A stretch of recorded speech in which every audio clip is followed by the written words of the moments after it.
ครับดินแดนล้านนาโบราณนั้นมันกว้างใหญ่ไพศาลนะครับมีหลายเผ่าพันธุ์นะครับที่เปิ้นอาศัยอยู่ในแคว้นนี้นะครับอย่างเช่น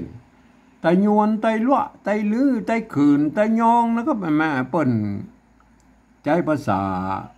เขียนนะครับเดียวกันนะครับก็คืออักขระล้านนานั่นนะครับก็อย่างว่าไอภาษานั้นมันก็อาจจะผิดเพี้ยนกันไปนิดๆนะครับแต่ฟังหู้เรื่องกันอยู่นะครับ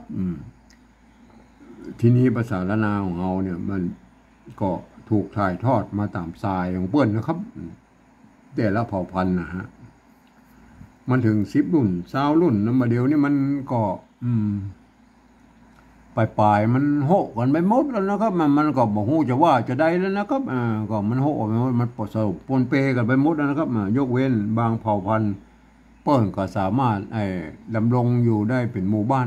นนะครับเป็นป๊อกอยู่นะครับก็ดีนะครับดีนะครับเราจะได้หันลักษณะของอันโบราณที่มันมีอยู่นะครับเฮามาวิเคราะห์ภาษาเขียนนะครับวันนี้นะครับที่มันบ่เหมือนกันนะมันเขียนได้อย่างไรนะครับวันนี้มันจะถึงคำว่าพระญาอินนะครับพระญาอินเขาจะสะกดเขียนแบบภาษาล้านนาได้แล้วพระญานะครับตัวพระเขาได้ยินเสียงพระมันก็ใช้ตัวป้าละหงเนี่ยนะครับป้าละหงนะครับป้าละหงนี่ก็คือตัวพระนะครับหรือท่านจะใช้ตั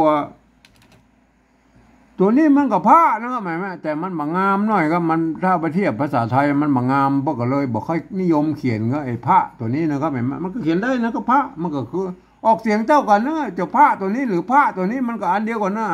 มันก็ออกเสียงผ้าไม่ใช่ลั่นลิ้นพระนะครับไม่ใช่นะอันนี้มันผ้าเลยนะครับผ้าญานะครับญานะครับความจริงมันอย่างนี้มันก็ญานะครับผ้าญานะครับ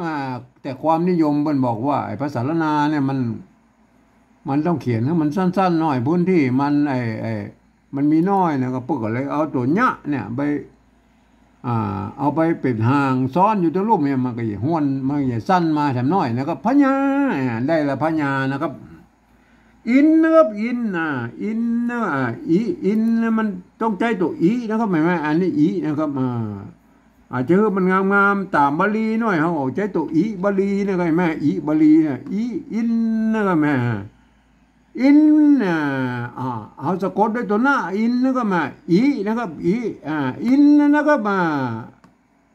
ถ้าจะอัน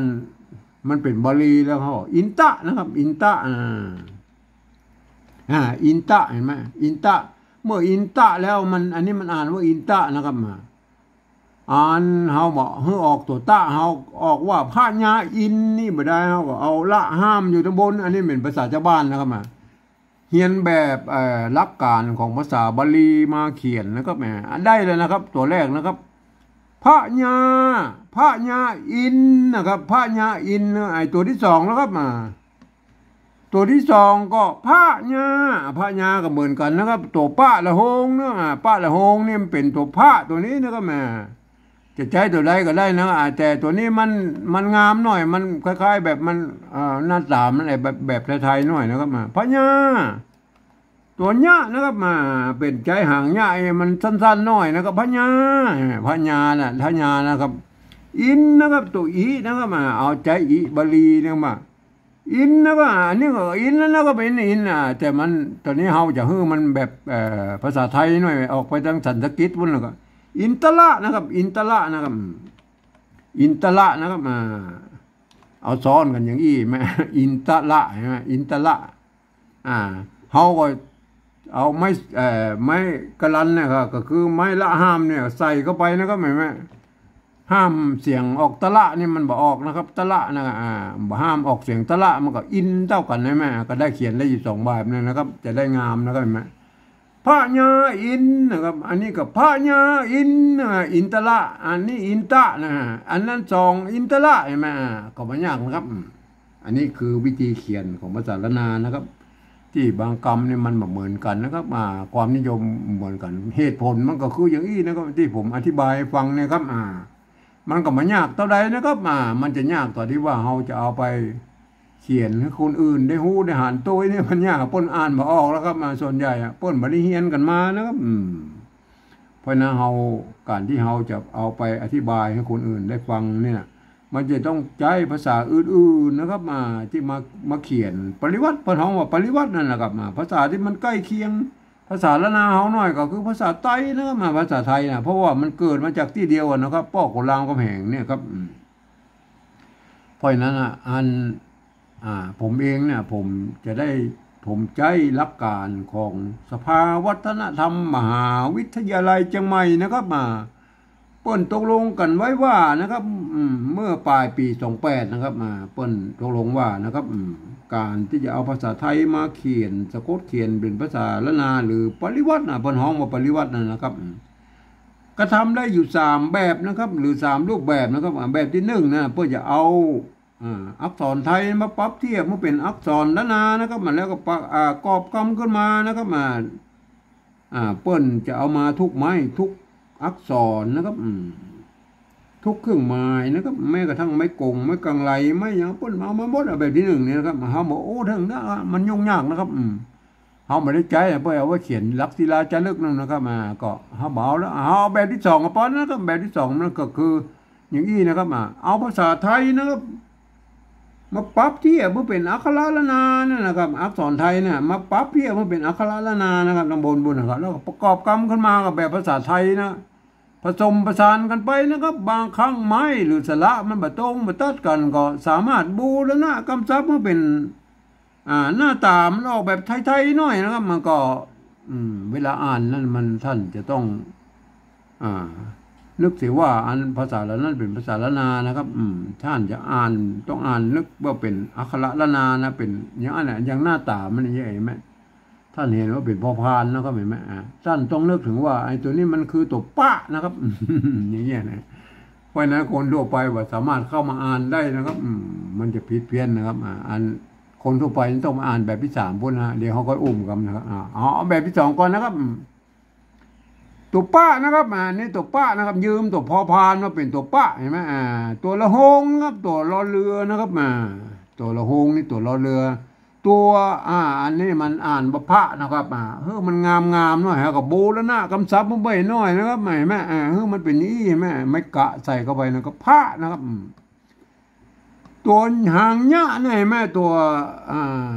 หางหญ้ายืมมาตัวยอยักษ์นะครับมาตัวหญ้านะครับเห็นไหมยืมตัวยอยักษ์มาเป็นตัวหญ้านะครับเห็นไหมยืมตัวเปิ้นยืมมาตั้งแต่โบราณนะครับผมไม่ได้มาเปิบยืมมาบ่เดียวนี่นะครับไม่กานะครับเห็นไหมอันนี้อ่านว่าพระญานะครับไม่ใช่ยานะไม่ใช่พระยานะครับพระญานะครับอ่านว่าพระญานะครับตัวเนี้ยมันคือตัวยอนะครับไม่ใช่ยอยักษ์ไทยไม่ใช่นะครับพระญานะครับพระญาอ่านว่าพระญาไม่ใช่ใบล้านลิ้นนะครับไม่ต้องใบล้านลิ้นอ่านว่าตัวพอเฉยๆนะครับตัวพระนะครับพระญา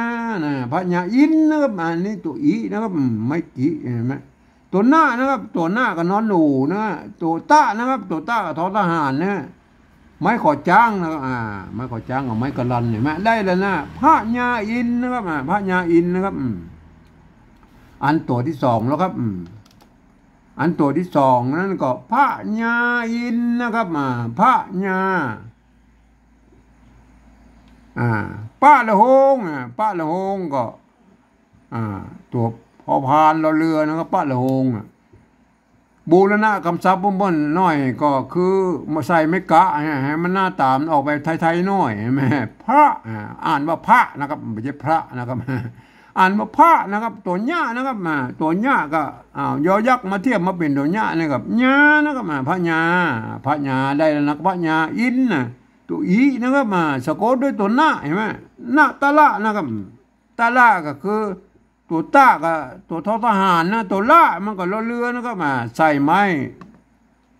กะลันนะครับไม้กะลันไม้ละห้ามนะครับไม้กะลันเห็นไหมได้เลยเห็นไหม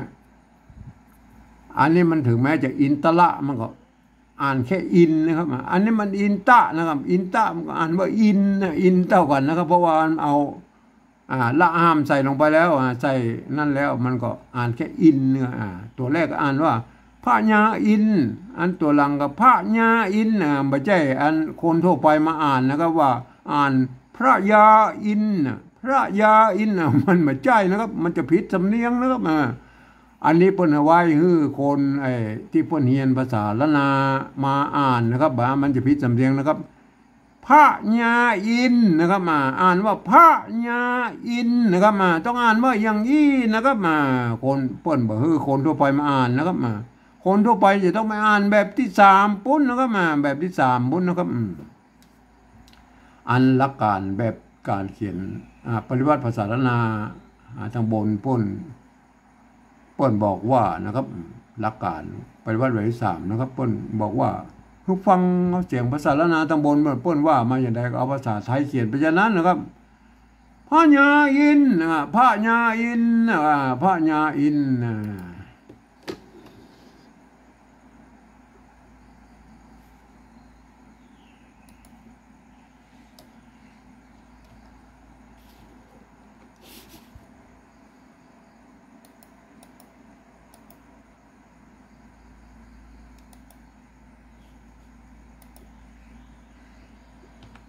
พระญาอินนะครับพระญาอินนะครับ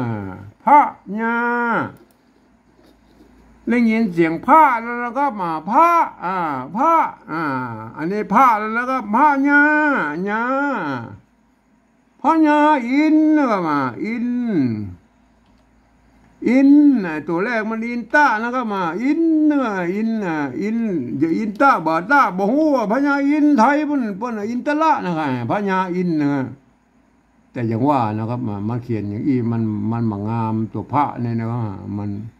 เขาก็อนุโลมเขาใส่ตัวละได้นะครับแต่เพิ่งอ่านเป็นพระนะครับเห็นไหมอนุโลมนะมันมางามในภาษาเขียนนะครับเพราะนั้นเขาเขียนอย่างอีดีกว่านะแต่เพิ่งอ่านเพิ่งเหมือนแบบ2อ่านว่าพระญานะครับเนี่ยพระญาเนี่ยต้องอ่านแบบ2นะครับแบบภาษาปริวัติแบบ2พระญาอินนะครับพระญาอินอันตัวที่2แล้วครับตัวที่2กับพระญาอินนะครับพระญา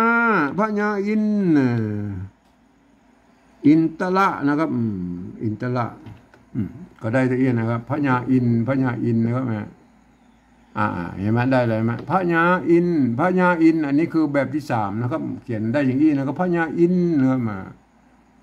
ก็อ่านตามหลักภาษาไทยยกเว้นพระญาเนี่ยจะต้องอ่านตามหลักภาษาปริวัติแบบที่2นะครับก็อ่านว่าพระญาไม่ใช่พระยานะครับ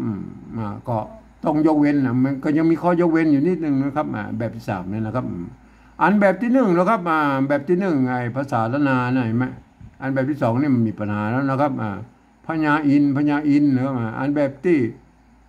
1เนี่ยภาษาละนาเงาพวกนี้เห็นไหมพวกก็